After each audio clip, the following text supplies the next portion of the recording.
slowly showing me in. And I'm just going to begin at the beginning, but it's not going to take me a long time because when I was in my 20s, and I was a prostitute, and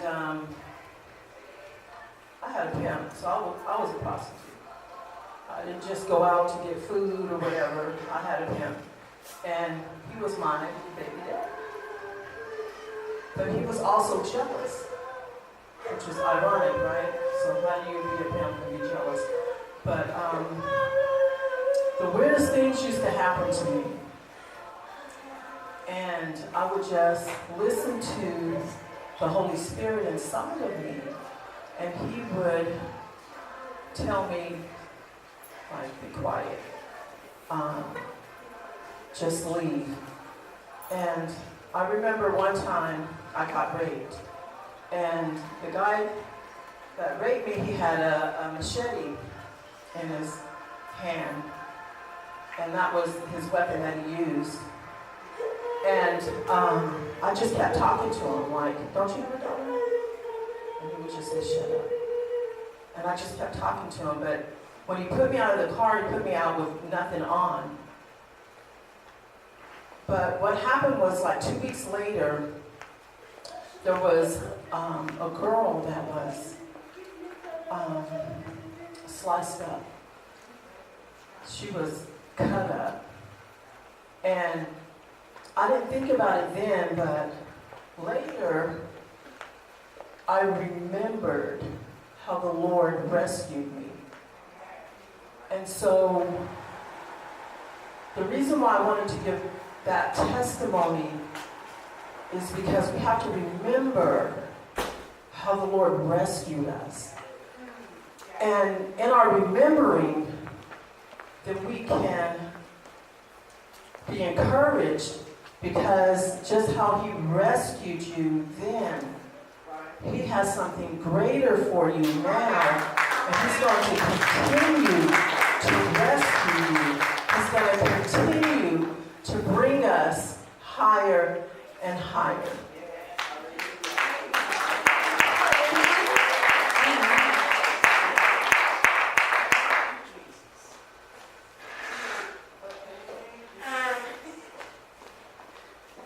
I don't even know where to begin. I guess it would probably be the first Sunday that I came here. Where Regina said that the day before she had yelled at a pimp in the Circle K. And literally the day before that, I was in the same situation. And that really touched me.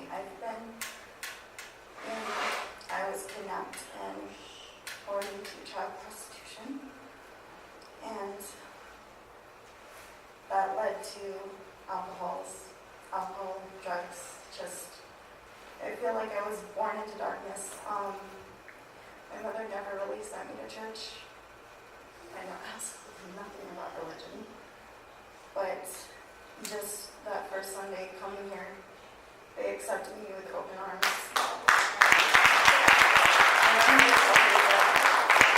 No matter what life throws at you, that there is a God. Some things just can't be explained, but I know a lot of you come from similar situations, and you are welcome here with no judgment and always open arms.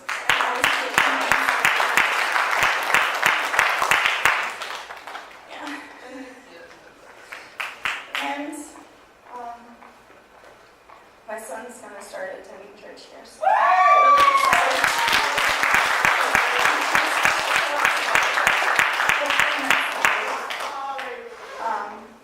but what really woke me up was my ex was very controlling and he beat me. And my son actually woke me up. I was holding my pipe and I got it too hot and it was really high and I dropped it. And it splattered right next to my son's name. right next to his heart. And my ex started beating me because I got the pipe. And I hear this voice, this man voice, coming from my 10-year-old child. I look in the doorway and I see him beat red, all of his veins popping out, pure anger, screaming like, "Don't hit my mommy anymore, don't touch her, don't rape her." And it literally woke me up. And then I came here.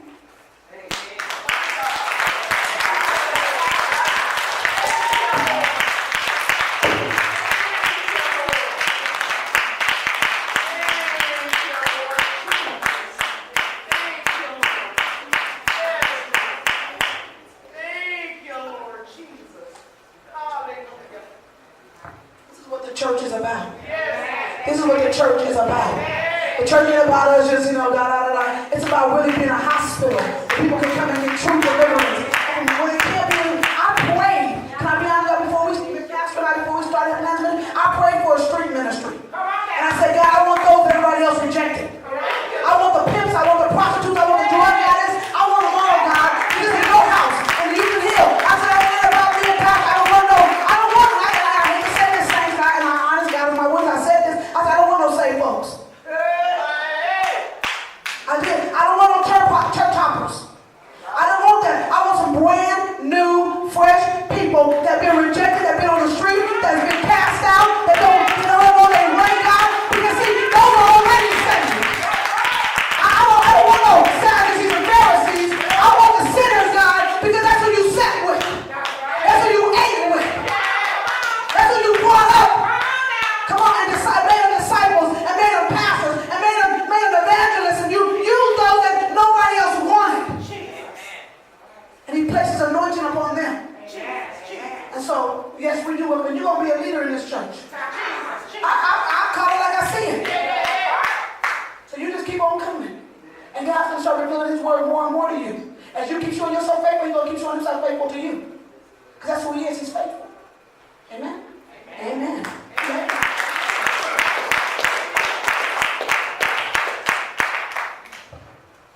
Wow.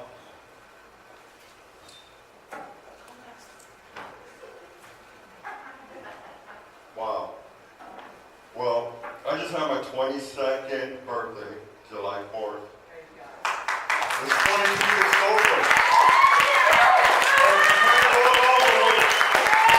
The movement of the Spirit this morning is because of my children, my daughters. That's why I stepped away from my addiction, put self to the side, and sought my father out. Now, me and my daughter, my oldest daughter, let me tell you, she was walking at 9.5 months.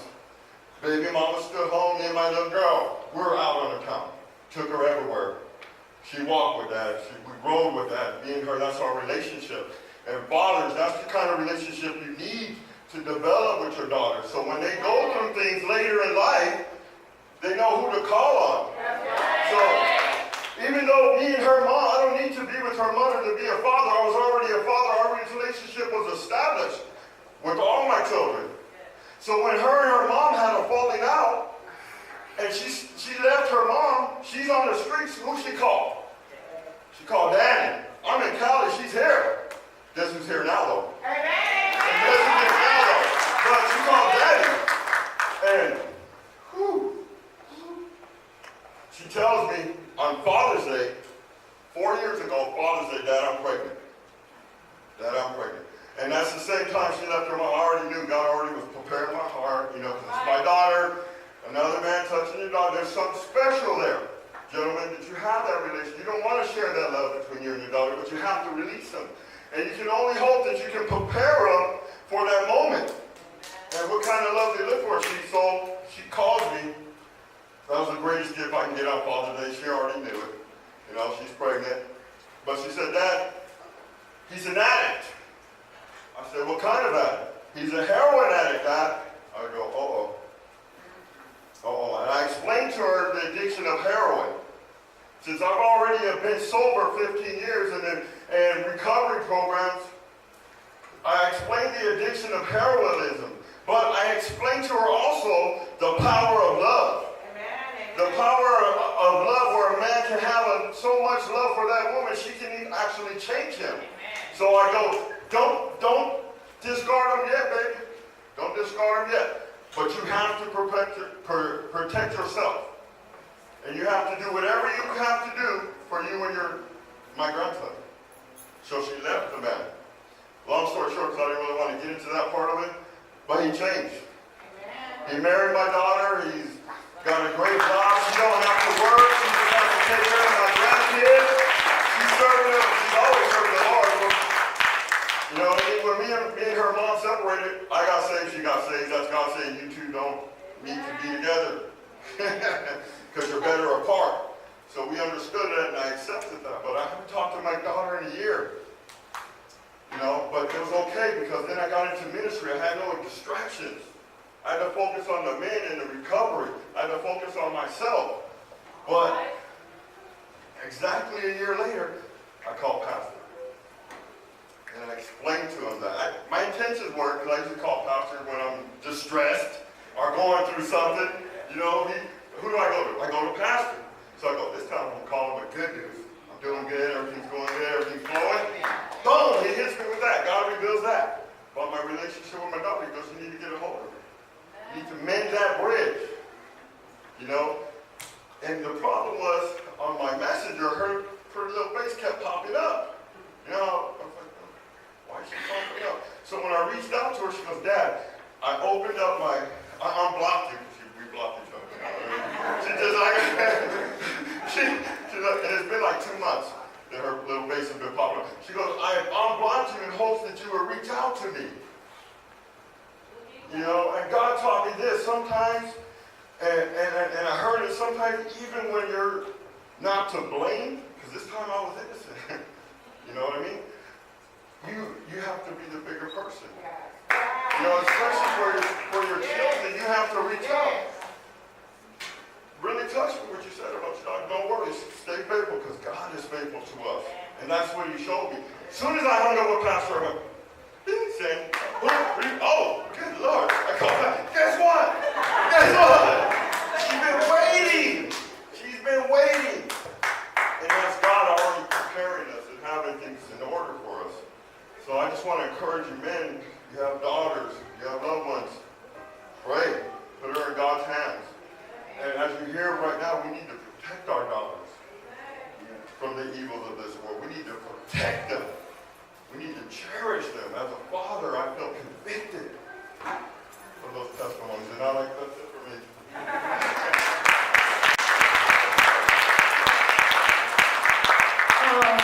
What I want to say is, it's regarding Regina and Chris. I came out here through human sex trafficking at the age of 21 years old. And the first church that I came to, I met Antoinette too at the Beauty World Ministry. But the two first people that I met in ministry was Chris and Regina. And they've been amazing since day one, since I met them. They've been on fire for the ministry from day one that I met them. I remember the youth ministry that they had. I was part of the leadership team then at the youth ministry. And Regina, y'all think Regina's older now, but y'all think Regina in her 20s. Regina was like literally she's still on fire, but just her love for people, just her heart for people. And it just made me realize that, wow, God can bring everything back in a full circle in your life. How he can bring people back in your life when you think that you're alone, when you think that I don't have no family out here. But God placed Regina and Chris in my life over 21 years ago. And they've been the same way from now to today. They never looked at me.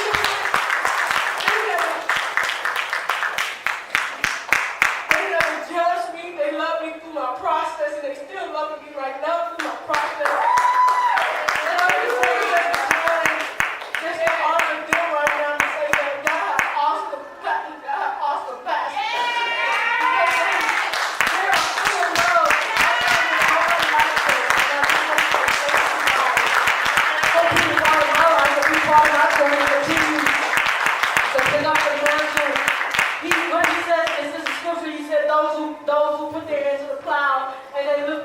not fit for the kingdom.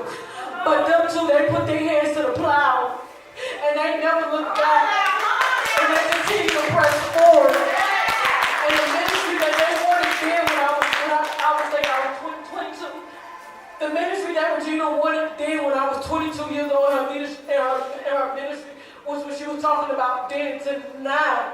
But she was dealing with a younger crowd. She was dealing with a younger generation, but now she's dealing with adults. And I can truly say that they are truly living what they say they live. They are truly the heart of God. And I see it in their face every day. And I just want to say thank you guys for being a pastor over these years. I thank God for everything. We had an up and down. She went down the street with me. We got into some issues. You know what I mean? But she goes through. I loved her through. And she knows it inspired me having to call the police. She knew I loved her, but I had to for her own good. You know what I mean? I loved her that much, and in spite of what happened between us, we still love you. And you're still wanted, you're still welcome here, and you know there's no love lost, you know what I mean? You know, we all make mistakes, we all do things, we all fall short.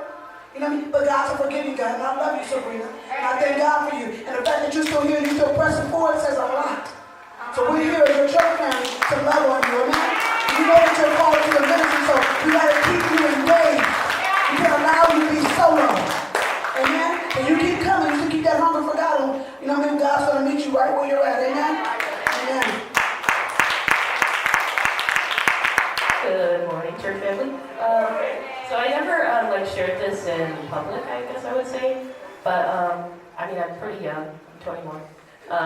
But I have been through some things. I don't know why God told me to share this, but you might be going through this. What I'm going through, was going through. So when I was coming out of high school, I had started getting I was with this guy, and we were doing stuff we shouldn't have been doing. And so it turned, he raped me one day. And it wasn't a vicious rape, it was I was willing. And so just after that experience, it was okay, I can't keep doing this, what's going on? So then I, of course, once you're going through that, you find somebody else. And then that's where he's my husband now, Jake, the second guy who I went to. But all before we got married, I was it was sucking the life out of him almost. I was trying to take out what I was going through with the first guy onto him. And so now we're married, just to show you how good God is. But besides that, I was after going through what I went through with that first guy, I was depressed. I went to a counselor, a therapist, a professional one, and I was diagnosed with schizophrenia. I was diagnosed with depression, anxiety, all of this stuff, bipolar disorder. And I mean, I've been a Christian all my life, but when you're going through stuff, it's they won't understand this. They don't know that I'm hearing voices right now. You think they wouldn't understand. And so I was going through all that, and then I just went back to this. It was this worship service one night, and it was all the time the music was going on. I wasn't even hearing it. But when we went to dinner afterwards with the pastor of it, it was something inside me just kept looking at the pastor. It was it's kind of hard to describe, but schizophrenia, it's two. I can't describe it, but it's you have two minds almost. So the second mind, it's you're looking at them stay away from them, And so you don't want to be around them because you know that they have the anointing and they can set you free. So during the dinner, I was okay, don't look at that guy because he's going to set me free and I want to stay clean to you, is what the second mind was telling me. And so after the dinner, I just went out and I was hey, can somebody pray for me? I just said it so fast because I was please don't leave, I need to pray for. And so the pastor didn't do it because he did have to leave. But it was his assistant or something, and she just laid hands on me. And the moment she did, I just felt this, it was gone. It was lifted off of me. And ever since then, I haven't heard voices, I haven't been depressed, I haven't been anxious. And I've been in the Word. And it's still ongoing, I'm learning different things about myself. And it's when you get back to God is when you can be set free from those things. So I want to just say, I don't know if anybody's going through that, but just trust in Jesus and He can set you free. That's what I was saying.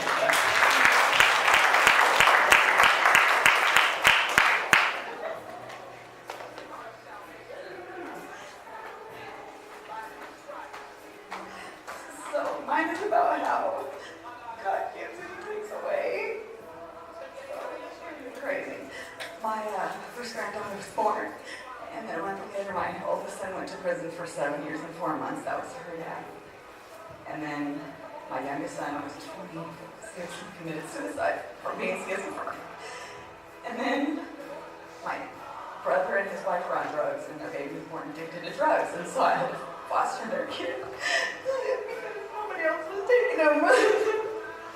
I wasn't sure if I could do it, but God can do anything. And so, and if I had another grandkid that was born, and the reason why I'm sharing this because I try not to talk about it because I don't like to cry. I think I'm strong, and I came into this church saved. But Regina and them helped me through my loss of my son. I literally didn't do anything. She came in with a notepad. She wrote this is my friend before my pastor, before she was saved, before I was saved. And they handled the whole services. This is my friend. I didn't talk to this friend for a couple of years, and she showed up at my house the day I lost my son, because that's her nephew. So I had two friends I had not talked to for a couple of years that I was really close to, and they came back into my life because of Dion. But what Dion did, that's my son I lost. Is in heaven, and I know it because he was saved. So even though he committed suicide, he had two minds, like she said. He didn't know what he was doing. He was off his medication for 5 months, and so he did not know what he was doing. But I'm telling you this to tell you that if you get saved and you walk with God, and it's not about religion, it has nothing to do with religion. There's nothing about that. You have a relationship with God. He can pick you up, and that footprint phone is so real, and it'll carry you. He will carry you. But so many people have gotten saved. Tisha started coming to church. She wasn't going to church. I have other friends that are going to church that love God because Dion touched so many people's lives. And so I want you to know that whatever it is you think that I need to be high because this hurt me when I was little, or because I lost this, or whatever it is, God can do anything, but you have to let Him.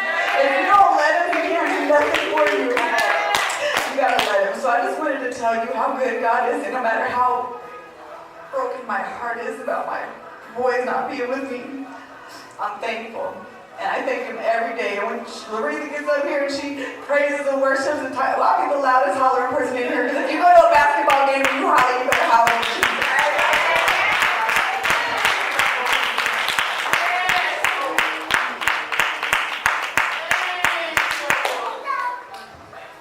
Praise the Lord. I just felt in my spirit that we need to get these testimonies out because some people need to know how good God is. Come on now. Amen. So I'm not really comfortable speaking in front of a lot of people, so I might stutter or whatever. That's all right. Come on now. So the last time I went to prison, I lost custody of my daughter while she was taken from her mother. And then I got out and I was fighting for custody of her. And then I got in trouble again. Went back to prison, and because I went back to prison, my daughter went back in CPS custody, or DCS now, and they just made that change.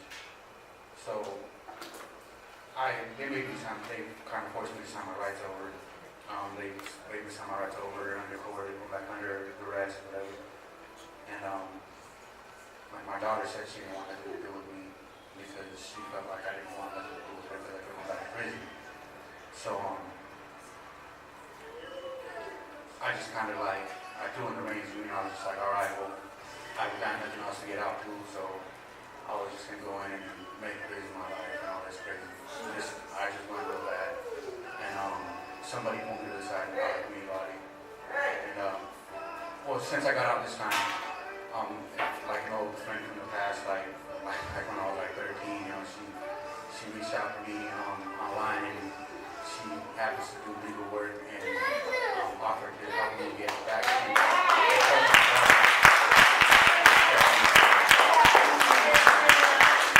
I understand that that's the hand of God at work out there. And but I stayed friends with my daughter's last placement that I know of, which she was supposed to them eventually too. And he told me that my daughter started asking about me right before they gave me. And so I didn't know that. I have faith in God because we were back together.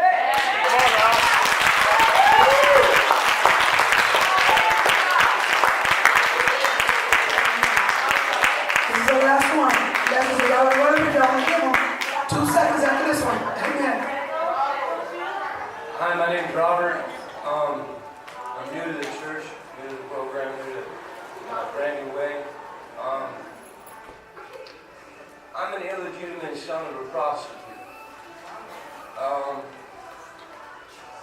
I remember early on watching my mom get beat up by pimps.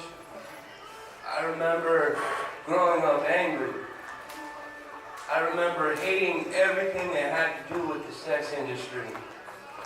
I remember being broken at a young age.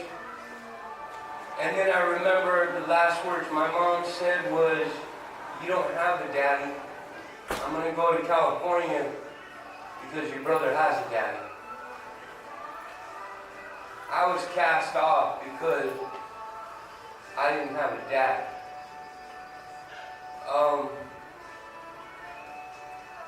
I would find out later from my sister that my last name on my birth certificate is a street name, East Ingram.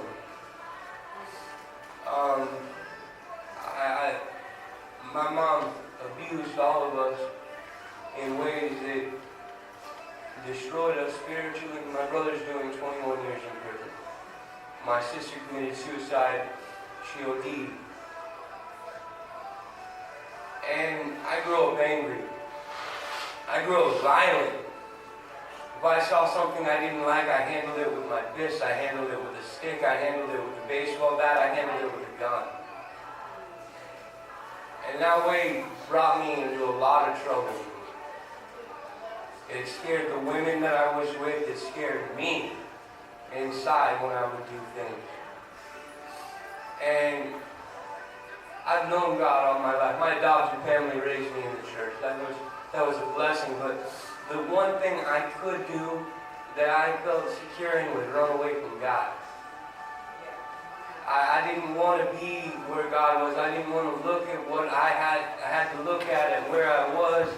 Why would God do this to me?